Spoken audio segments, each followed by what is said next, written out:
আজকে আপনাকে দুইটি, বিশেষ করে দুইটি দোয়া শিখে যাব, আপনি আমলটা করবেন, ইনশাআল্লাহ কিয়ামত পর্যন্ত সুগার হবে না। এই সুগার একটা এমন ব্যাধি যে ঘরে খাবার থেকেও খেতে পায় না, ঠিক কি না? ও লাল পড়ে গেলেও খেতে পাবে না।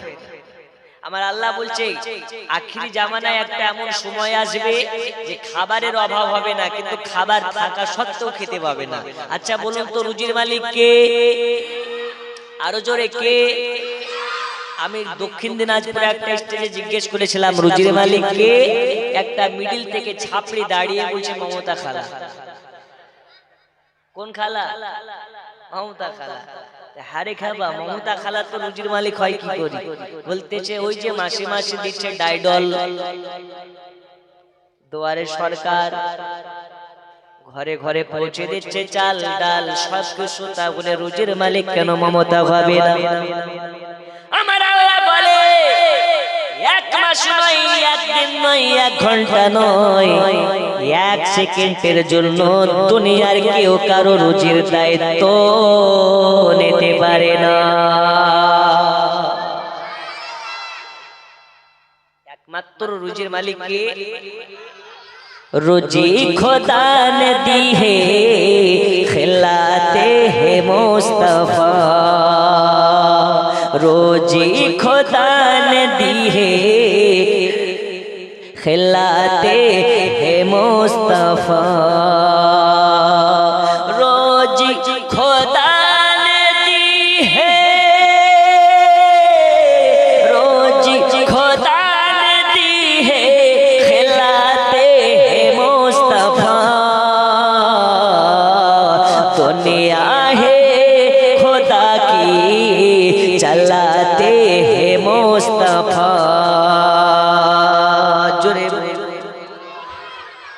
আল্লাহ বলতেছেন রুজির মালিক আমি আল্লাহ, কিন্তু রুজির দায়িত্ব দিয়েছেন আমি, যাকে দায়িত্ব দিয়েছি তিনি হচ্ছেন রাসূলুল্লাহ। দুনিয়া বানিয়েছি আমি আল্লাহ, কিন্তু দুনিয়া চালায় আমার রাসূলুল্লাহ। কে চালায়? রাসূলুল্লাহ। দুনিয়া বানিয়েছেন আল্লাহ, দুনিয়াকে পরিচালনা করেন রাসূলুল্লাহ। রুজির মালিক আল্লাহ, বাড়িতে খাবার পৌঁছে দেয় আমার রাসূলুল্লাহ। এই কারণে আল্লাহ তাবারাক ওয়া তাআলার হাবিব বলেছেন ওয়াল্লাহা ইউতি ইন্নামা আনা কাসিব, আল্লাহ ने देता है मुस्तफा ने खिलाता है। জোরে বলুন সুবহানাল্লাহ। আল্লাহ দেয়, রাসূলুল্লাহ খাইয়ে দেয়। ওগো আমার মা খালা, একটু গভীর মনোযোগ দিয়ে শুনে যান, আপনাদের ওয়াজ হবে না। দুনিয়ার বুকে এমন একজন নারী দুনিয়াতে এসেছিলেন, ওই নারীটা নামাজ পড়ে আল্লাহর কাছে দোয়া করে, আল্লাহর কাছে মোনাজাত করে দোয়া করে। আল্লাহ ওই নারীর হাতের ওয়াসিলাতে ৭০,০০০ জাহান্নামীকে আল্লাহ তাআলা জান্নাতি করে। কোন মা যে দোয়া করতেছে আল্লাহ তার হাতের ওয়াসিলাতে জাহান্নাম থেকে বার করে জান্নাতে দিচ্ছে, আর আমাদের ঘরের মায়ের দোয়ার টেম্পার আছে? একটু জোরে বলুন আছে? আমাদের ঘরের মা খালাইরা কঠিন জিনিস। এখন এরা যে নামাজ রোজার কোন ধার ধারে না। আগের মা খালাদের নামাজ কাজা হতো না, আর এখনকার মা খালাদের সিরিয়াল কাজা হয় না। এই হচ্ছে পার্থক্য। আল্লাহ তাআলা আপনাদের সকলকে হেদায়েত করুন, জোরে বলুন আমিন। আল্লাহ নবী বলেছেন মহিলারা বেশি কিছু করা লাগে না, কয়েকটি কাজ করা লাগে। একাত্মবাদ, আল্লাহতে বিশ্বাস রাখো, নবীর প্রতি মুহাব্বত রাখো, ৫ ওয়াক্তের নামাজ পড়ো, পর্দার সহিত চলো, স্বামীর খিদমত করো, তুমি জান্নাতি। কিন্তু এরা সব করবে, স্বামীর কথা যখন আসবে তখন এরা গা উচড় দেয়, তাই না? রীতিমতো প্রতিনিয়ত আমাদের ঘরের মা খালা প্রত্যেকদিন কুফরি কিছু কথাবার্তা বলে এবং কিছু কুফরি করে।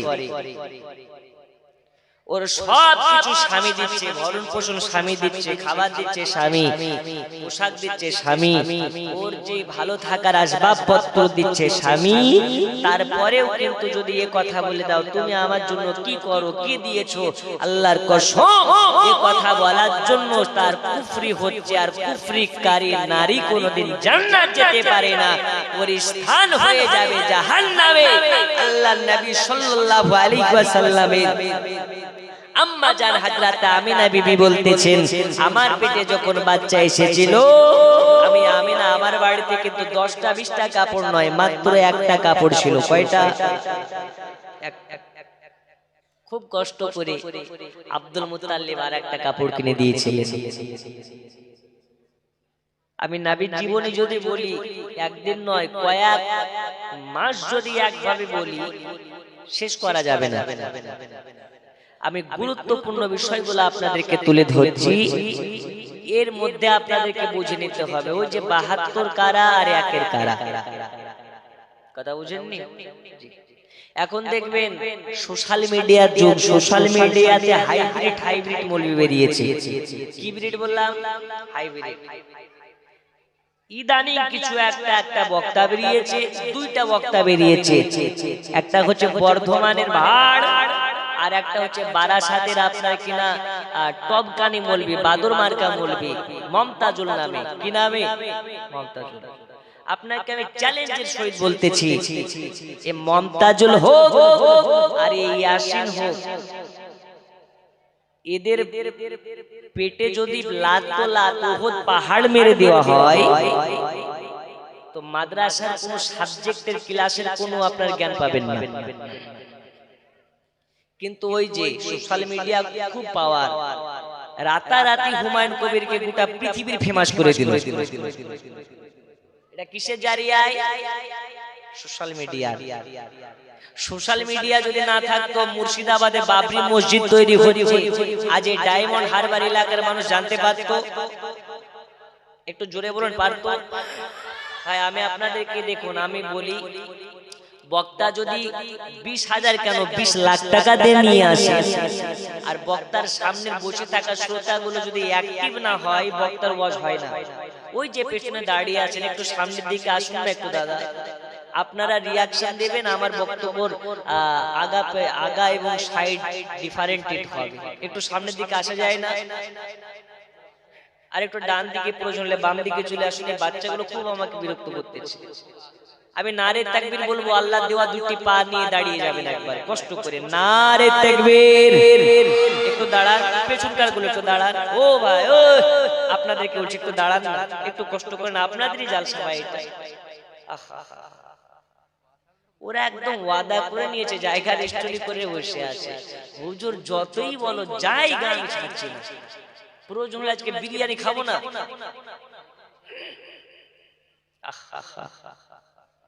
এখানকার মাখানারা খুব ভালো, আল্লাহ এদেরকে কবুল করে নিন। জোরে বলো না আমিন। আজকে এদেরই ওয়াজ হবে, আপনারা বাদ। বন্ধুরে আমার সোনা মানিক,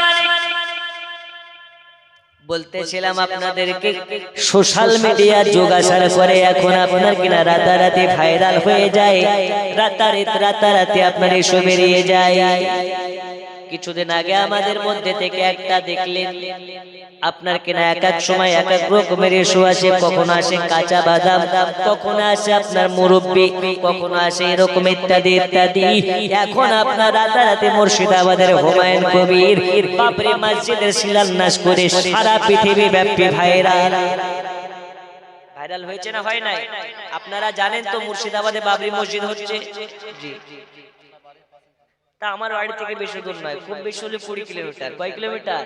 20 কিলোমিটার, একটু বেশি হতে পারে 20 থেকে 30।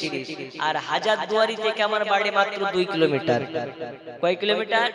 2 কিলোমিটার। মানে আমরা নবাবী এলাকার মানুষ। কিন্তু আফসোসের বিষয় হচ্ছে মুর্শিদাবাদটা এক সময় ছিল বাংলা, বিহার, উড়িষ্যার রাজধানী, কিন্তু এখন হয়ে গেছে রাজমিস্ত্রির কারখানা। কিসের কারখানা? রাজমিস্ত্রি। কেন? ওখানে 75% মুসলমান বসবাস করে। মুসলমানরা পড়াশোনা কেন করবে? মুসলমানরা চাকরি কেন করবে? ওরা তো পরের বাড়ির গোলামি করবে। মুসলমান মানে রাজমিস্ত্রি কাজ করবে আর সকাল সন্ধ্যা 2 বান্ডিল করে বিড়ি খাবে। কয় বান্ডিল করে? গোটা ভারতবর্ষে এই যে বিড়ি সাপ্লাই দেয় মুর্শিদাবাদ। কে সাপ্লাই দেয়? আর যেই আহলে হাদিসরা বলে বিড়ি খাওয়া হারাম, ওদের বাড়ির বউ আর মেয়েরাই বিড়ি বাঁধছে। গোটা মুর্শিদাবাদের সবথেকে বিড়ি বাঁধা হয় ধুলিয়ান এলাকায়। কোন এলাকায়? ধুলিয়ান। আর গোটা ধুলিয়ানে হচ্ছে হাতঝাড়া মারা আহলে হাদিস। ওরা বাহির বাহির ফতোয়া মারছে বিড়ি খাওয়া যাবে না, কিন্তু ওদের বউকে দিয়ে বিড়ি বাঁধাচ্ছে। জি, যাই হোক, আফসোসের বিষয় হচ্ছে মুসলমানদেরকে জাগ্রত হতে হবে, মুসলমানদেরকে সচেতন হতে হবে। জাতির কাছে নিজেদেরকে গড়ে তুলতে হলে মুসলমানদের নিজেদের আপনার কিনা নিজেদের নেতৃত্ব নিজেকে আপনার বুঝে নিতে হলে মুসলমান পিছিয়ে থাকলে হবে না। এক বেলা খাও, অপর বেলা রোজা, অপর বেলা শুকিয়ে থাকো, প্রয়োজন হলে সপ্তাহে 2 দিন করে রোজা করো। তারপরেও নিজের সন্তান আদিদেরকে সুশিক্ষা দিয়ে শিক্ষিত করো, যেন প্রত্যেকটা মুসলমানের ঘরে একটা করে আইপিএস অফিসার হয়, একটা করে মাস্টার হয়, একটা করে ডাক্তার হয়, একটা করে ইঞ্জিনিয়ার হয়। তবে আগামী দিন মুসলমানদের ভালো, না হলে ভারতবর্ষে আগামী দিন মুসলমানদের খুবই শোচনীয় দিন হয়ে যাবে। কথা কি বুঝা যাচ্ছে না আমার? খুব শোচনীয়। মুর্শিদাবাদে বাবরি মসজিদ তৈরি হচ্ছে, আর উড়িষ্যাতে অনেক পরিযায়ী শ্রমিকদেরকে ধরে ধরে মারা হচ্ছে। শিক্ষার খুব দাম। আল্লাহ রাসূল বলেছেন প্রয়োজন হলে শিক্ষা অর্জন করার জন্য, জ্ঞান অর্জন করার জন্য চীন দেশে যাও। কোন দেশে যাও? আর আমরা এখন স্কুল পড়াশোনা বাদ দিয়ে মোবাইলে ঢুকে আমরা বড় বড় আপনার জ্ঞানী গুণী হয়ে যাই। বন্ধুরা আমার সোনাবাড়ি, যাই হোক, আলোচনা থেকে আপনাকে নিয়ে যায় একটু মুদ্রা আলোচনায়। আমি আপনাদেরকে বলতেছিলাম আল্লাহ নবী সাল্লাল্লাহু আলাইহি ওয়াসাল্লামের যুগে তো সোশ্যাল মিডিয়া ছিল না, ছিল মোবাইল ছিল না, ক্যামেরা ছিল না, ইন্টারনেট ছিল না, কিন্তু নবী আমার বলে আমাকে ভিডিও কলে কিছু দেখা লাগে না, ইন্টারনেটে সার্চ করা লাগে না। আমি নবী যখন চাই আমার বাহাদুরপুর গ্রামের কোন উম্মত আমার প্রতি কতবার দুরূদ শরীফ পাঠ করতেছে, আমি নবী মদিনা শরীফ থেকে আপন রওজা থেকে শ্রবণ করতে পারি। আমি প্রয়োজন হলে দেখতে পারি। ক্ষমতা দিয়েছেন আমার আল্লাহ, এটা আল্লাহ নবীর নিজস্ব ক্ষমতা নয়, আল্লাহ দিয়েছে তাই পারে। নবী আমার আপন রওজাতে বসে 7 ভাগ আসমানের খবর রাখেন, 7 ভাগ জমিনের খবর রাখেন। বাহাদুরপুরের কোন ঘরে নবীর উম্মত কয়জন আছে নবীর কাছে খবর আছে, কে কয় ওয়াক্ত নামাজ পড়তেছে নবীর কাছে খবর আছে। আজ বাহাদুরপুরের জালসাতে কতজন আশিক বসে আছে, কতজন সুবহানাল্লাহ বলতেছে, কতজন আলহামদুলিল্লাহ বলতেছে। আল্লাহর নবীর কাছে সব আপডেট আছে।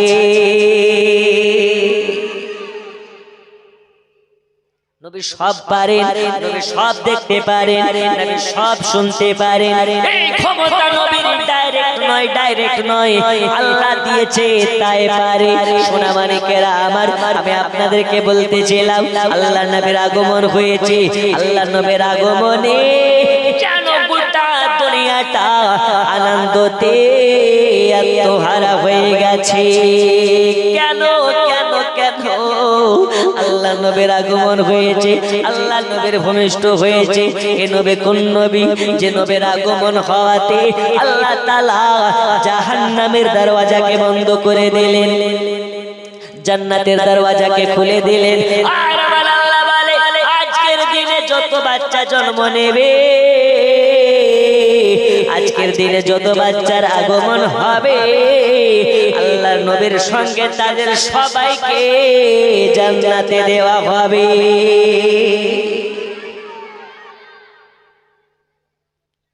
আপনার বেটা নেওয়ার খুব শখ, একটা খুশুসি আমল বলছি আপনাকে। অনেকের ইচ্ছা আছে না যে আমার বাচ্চা হোক, একটা সন্তান বেটা হোক।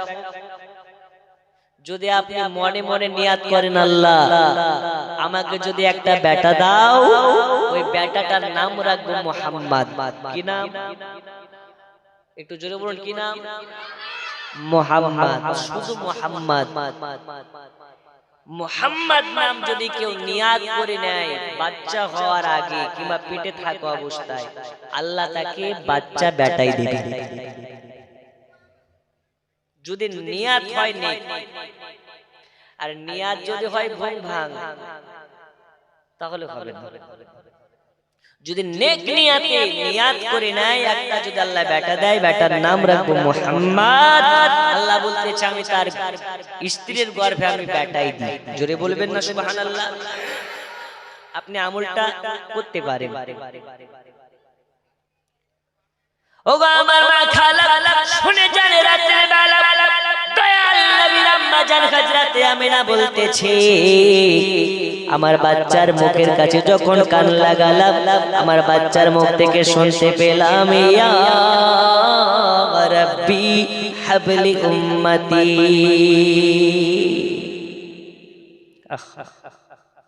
নবীর দুনিয়াতে বাবা নাই, নবীর দুনিয়াতে বাবা নাই, নবী আমার এতিম হালাতে দুনিয়াতে জন্ম নিলেন।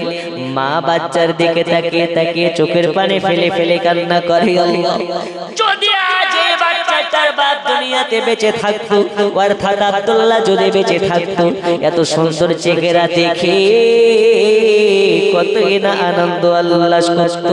আমার আল্লাহ বলে বাবা নাই, দুনিয়াতে নবীর বাবা নাই, নবীকে আমি আল্লাহ এতিম করে পাঠিয়েছি। আল্লাহর নবী বলেছি আমার মতন বাপ হারা ব্যথা কেউ জানে না। বাবা হারা কষ্ট কারে বলে জানে না। যারা এতিমের মাথায় হাত বোলাইয়া আদর করে, ওটা এতিমের মাথায় নয় রে, ওই মাথায় হাত বোলানোটা আমি নবী আমার মাথায় হাত বোলাইয়া দেয়। যারা এতিমের মুখে হাত তুলে দেয়, ওটা শুধু এতিমের মুখে নয়, আমি নবী আমার মুখে তুলে দেয়। তাই দুনিয়ার বুকে এতিমকে মুহাব্বত যারা করবে, আল্লাহ নবীকে মুহাব্বত করা হয়ে যাবে। সোনা মানিকেরা আমার, এদিকে নবীর আগমন হয়েছে, আর ওই দিকে কাবা শরীফের খাদিম হযরত আব্দুল মুত্তালিব মানে নবী পাকের দাদু জান আপনার কিনা কাবা শরীফের খাদিম কাবা শরীফের দিকে আছে, যেন দেখতে পাই আল্লাহর ঘর কাবা শরীফটা বারে বারে ঝুঁকে ঝুঁকে পড়ে যাচ্ছে। জোরে বলুন, বারে বারে ঝুঁকে ঝুঁকে পড়ে যাচ্ছে। আল্লাহ মেলা রাত হয়ে গেছে, ছাড়বে শোনাই 5 মিনিট বলে ইনশাআল্লাহ দোয়া করুন। কাবা শরীফ বারবার ঝুঁকে ঝুঁকে পড়ে যাচ্ছে। কাবাকে বলে কাবারে, ভারতের মানুষ তোমাকে সাজদা করে, পাকিস্তানের মানুষ তোমাকে সাজদা করে, দুনিয়া সারা পৃথিবী তোমারে সাজদা করে। ও কাবা তো আমি এটা বুঝতে পারি না, আজ তুমি কাবা হয়ে কারে সাজদা করো? জোরে বলুন। আব্দুল মুত্তালিব আমি যে কাবা, আজকে আমি কাবা, আমার কাবার জন্ম হয়েছে। কার জন্ম হয়েছে? কাবারও কাবার জন্ম হয়েছে। যাও দেখো আমি কাবা, আমার কাবা যদি দেখতে হয় আব্দুল্লাহর বাড়ি চলে যাও। আজকে আব্দুল্লাহর ঘরে আমিনার গর্ভ হতে আখেরি জামানার নবীর আগমন হয়েছে। ওটা শুধু নবী নয়, আমি কাবা, আমার কাবা। উনি হচ্ছেন আদম নবীর বাবা। ওই নবীর দিকে তাকালে জাহান্নাম হারাম হয়ে জান্নাত ওয়াজিব হয়ে যায়। আর আমরা ওই নবীর উম্মত হয়ে ভাগ্যবান হতে পেরেছি না পারি নাই? কিন্তু আমরা কপাল পোড়া। কি পোড়া? কপাল পোড়া। আমরা নবীর পাগল দিওয়ানা, হুজুর যতই বলো দাঁড়ি রাখবো না। এর মতন কপাল পোড়া আর কেউ আছে? আমরা নবীর পাগল দিওয়ানা, হুজুর যতই বলো নামাজে পড়বো না। আল্লাহর ফারিস্তারা বলে তুই কত বড় দিওয়ানা, একবার শুধু কবরে আয়, তোর জন্য জাহান্নামে লাঠিতে তেল মাখাচ্ছি। আল্লাহ আমাদের সকলকে সঠিকটা বুঝবার তৌফিক দিন, আর রাসূল পাকের মুহাব্বত আমাদের হৃদ মাঝারে গোপন, রাসূল পাকের মুহাব্বত আমাদের হৃদ মাঝারে অর্পণ করার তৌফিক দিন। জোরে বলুন আল্লাহুম্মা আমিন। আল্লাহর নবী সাল্লাল্লাহু তাআলা আলাইহি ওয়াসাল্লাম এবার আম্মা জান আমিনার কাছে আছে।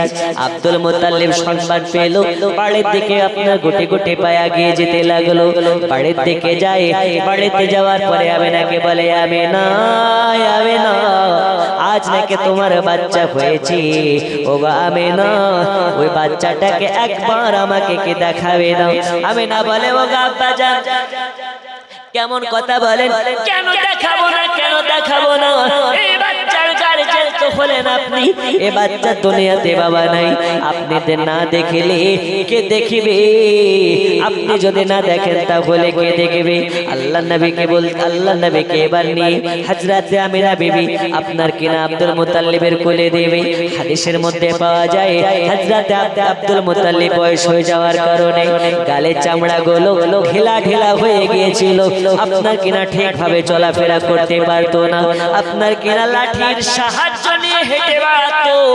দয়াল নবীকে যখন হযরতে আমিনার কোল থেকে আব্দুল মুত্তালিবের কোলে ট্রান্সফার করা হলো, আব্দুল মুত্তালিবের কোলে যখন তুলে দেওয়া হলো, হযরত আব্দুল মুত্তালিবের মুখের দিকে তাকিয়ে দয়াল নবী একবার মিচকি হাসি মেরেছে। দয়াল নবী একবার হাসি দিয়েছে। নবীর হাসিতে আব্দুল মুত্তালিব এত আনন্দ পেয়েছে, এত খুশি হয়েছে। নবীর একবার তাকিয়ে দেওয়ার কারণে আব্দুল মুত্তালিব বলতেছে, আমি আর বয়স্কদের মতন নই, একদম টানাটান 22 বছরের যুবকের মতন শক্তিশালী হয়ে গেলাম। শুধু তাই নয়, দয়াল নবী একবার আমার দিকে তাকিয়ে হেসেছে। তো নবীর হাসিতে আমি হযরতে আব্দুল মুত্তালিব আমার ঢিলা ঢিলা চামড়াগুলো যেন টানা টানা হয়ে গেছে। এই নবী আমার যেদিকে তাকায় ওই দিকটা রহমতের খাজানা হয়ে যায়। নবী আমার যেদিকে তাকায় ওই দিকটা রহমতে ভরপুর হয়ে যায়। ফুল নাই ফল নাই, ওই দিকে নবী তাকালে ফুল ফলে ভরপুর হয়ে যায়। হালিমার বাড়িতে যখন নবীকে নিয়ে যাওয়া হয়েছিল, হালিমা তো সাদিয়া বলতেছে, আমার বাড়ির বকরি ছাগলে দুধ দিত না। নবী আমার যখন এলো, নবী আমার বাড়িতে আসার কারণে ওই মরে যাওয়া আপনার কি নাম শুকিয়ে যাওয়া বকরি ছাগলে এত দুধ দিতে লেগেছে, এত দুধ দিতে লেগেছে যে আমি দুধ খেয়ে শেষ করতে পারি না। আমরা দুধ খেয়ে শেষ করতে পারি না। সেই দুধ বাজারে গিয়ে বিক্রি করা হয়, আর দুধ এত দেয়, ওই দুধ বিক্রি করে আমি হালিমা অনেক টাকার মালিক হয়ে গেলাম।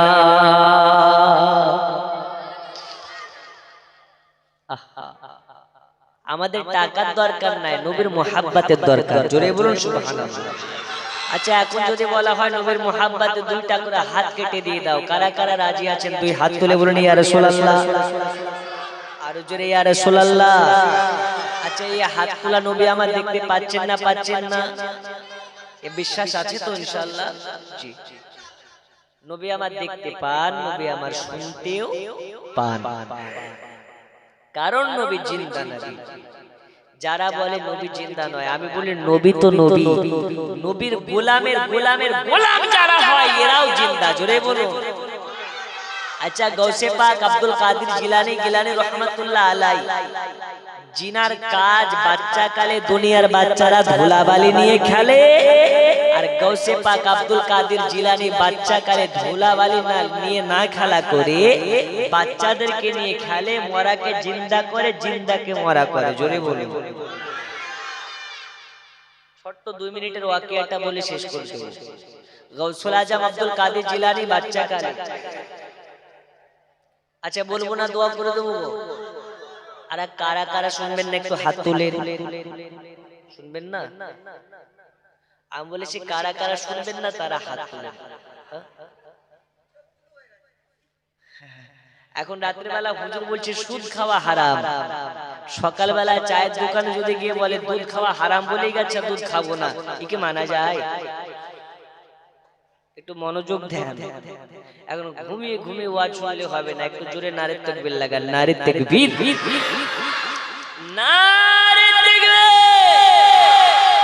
নারে রিসালাত, দ্বীন ইসলাম, মাসলাকে আলা হযরত বলুন জিন্দাবাদ। এই আলা হযরত কোন নতুন কিছুর নাম নয়। আলা হযরত হচ্ছেন ইশকে নবী, ইশকে রাসূলের মুহাব্বত সৃষ্টি করার কারণে ওয়ালার নাম হচ্ছে আলা হযরত। আহলে সুন্নাত ওয়াল জামাতকে বাঁচানে ওয়ালার নাম হচ্ছে আলা হযরত। সে আলা হযরতকে বুঝতে হলে, জানতে হলে জ্ঞান অর্জন করতে হয়। যাই হোক, আমি বলতেছিলাম 2 ঘন্টার ওয়াজ মাত্র 2 মিনিটে আপনাকে শোনাচ্ছি। গাউসুল আজম আব্দুল কাদের জিলানী ছোট্টবেলায় বাচ্চাদেরকে নিয়ে খেলাধুলা করতেছে, বলছে এই বাচ্চারা তোমরা সবাই সারি সারি হয়ে শুয়ে পড়ো। সব বাচ্চাগুলো শুয়ে গেল। শোয়ার পরে আব্দুল কাদের জিলানী বলতে আছেন, এই বাচ্চারা আমি তোমাদেরকে হুকুম করতেছি আল্লাহ পাকের নির্দেশে, তোমরা মরে যাও, মরে যাও।